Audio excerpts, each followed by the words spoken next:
নমস্কার, আরো একটা নতুন রেসিপিতে আপনাদের স্বাগতম।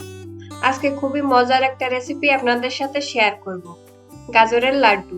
এই সিজনে বাজারে কিন্তু অনেক গাজর পাওয়া যায়, তাই খুব সহজে কিভাবে গাজরের লাড্ডু বাড়িতেই বানিয়ে নিতে পারবেন সেটাই আজ আপনাদের দেখাবো। তো চলুন শুরু করি আজকের রেসিপি। আমি এখানে 5টা গাজর ধুয়ে পরিষ্কার করে নিয়েছি।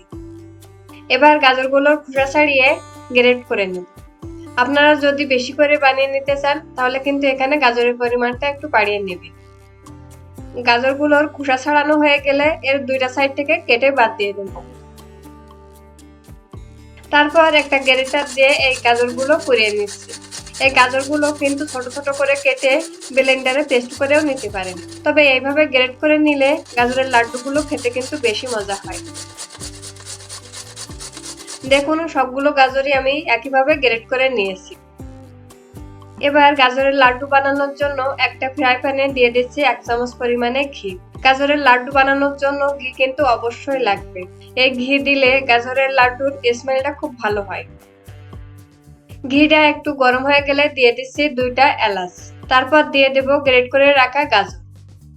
মিডিয়াম হিটে গ্রেট করে রাখা গাজর আমি 3-4 মিনিটের মতো ভেজে নিচ্ছি। এভাবে 3-4 মিনিট ভেজে নেওয়ার পরে দিয়ে দিচ্ছি 1 কাপ মতো দুধ।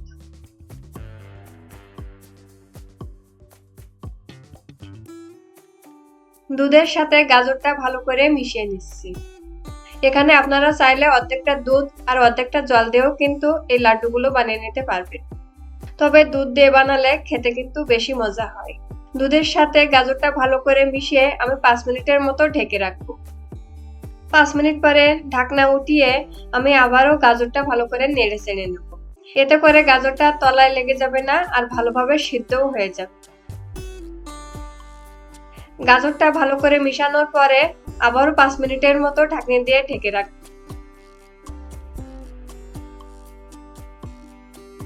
5 মিনিট পরে দেখুন গাজর কিন্তু অনেকটাই নরম হয়ে গেছে।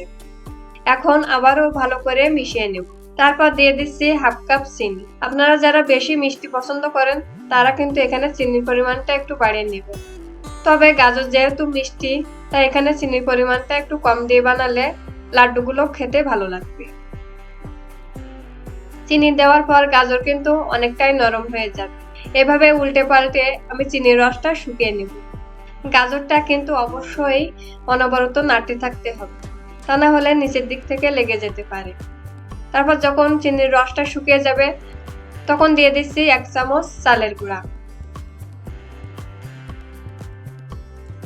এই চালের গুঁড়া দেওয়ার জন্য গাজর কিন্তু একটু আঠালো ভাব হবে, এতে করে লাড্ডুগুলো সহজেই বানিয়ে নেওয়া যায়। তবে আপনাদের চালের গুঁড়া না থাকলে এখানে আটা বা ময়দা দিয়েও কিন্তু এভাবে বানিয়ে নিতে পারবেন। চালের গুঁড়া গাজরের সাথে ভালো করে মিশিয়ে নিচ্ছি।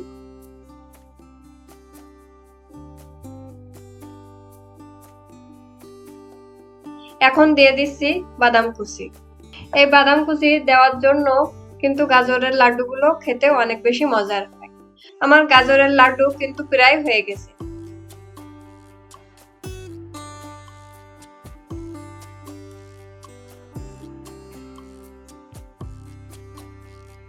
এবার নামিয়ে নেওয়ার আগে আরো 1/2 চামচ ঘি দিচ্ছি। ঘির সাথে গাজরটা ভালো করে মিশিয়ে নামিয়ে নিলেই হয়ে যাবে।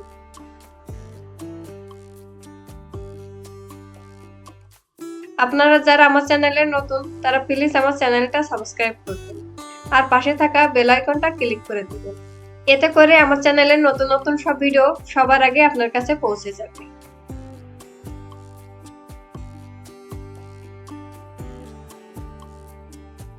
গাজরটা একটা বড় বাটিতে উঠিয়ে আমি ঠান্ডা করে নিয়েছি। তারপর এর উপরে আরো কিছু বাদাম কুচি ছড়িয়ে দিয়েছি। এবার 2 হাত দিয়ে ছোট ছোট গোল করে নিলেই হয়ে যাবে এই গাজরের লাড্ডু। গাজরের লাড্ডুর সাইজটা কিন্তু আপনারা পছন্দ মতো দিয়ে নেবেন। ছোট বড় যে কোনো সাইজেরই এই লাড্ডুগুলো বানিয়ে নেওয়া যায়। ভিডিওটা ভালো লাগলে লাইক, কমেন্ট, শেয়ার করতে ভুলবেন না। আপনারা বাড়িতে অবশ্যই ট্রাই করে দেখবেন আর কেমন হয়েছে আমাকে কমেন্ট করে জানাবেন। ভালো থাকবেন, সুস্থ থাকবেন। ধন্যবাদ সবাইকে।